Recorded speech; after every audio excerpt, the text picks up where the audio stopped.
இவனோட சாவகாசம் வச்சிருக்கு உங்கள்ட்ட முதல்ல 4 சாச்சா தோணாம. யாரு? நான் இவன் கூட சவகாசம் வச்சிட்டு இருந்தனா அப்படின்னு இந்த நாய் சொல்லிச்சா? ஏண்டா எந்திர மேல எந்திரிக்கிறேன். ஏண்டா கருவா என்ன நடந்தது? நீங்களே சொல்லுங்க. எதுக்குடா கட்டிட்டீங்க? இப்படிதான். கம்னாட்டி. உங்க சம்சாரம் உங்க அளவுக்கு இல்ல. ஆமா உயரம் கொஞ்சம் கம்மி. இப்ப அதுக்கு என்ன? நீங்க எவ்வளவு நல்லவரு.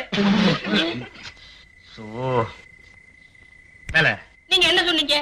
என் சம்சாரம் ஆத்தங்கரைக்கு வருதுன்னா பூவும் அல்வா வாங்கி கொடுத்தா வருவான்னு சொன்னீங்க. அதே மாதிரி வாங்கி கொடுத்தா வர மாட்டேங்கிறாங்க. இதுக்கு நீங்களே ஒரு பைசல் பண்ணுங்க. இதுக்கு எவ்வளவு ரூபா செலவழிஞ்சாலும் நான் பாத்துக்கிறேன். வேற சைக்கிள்.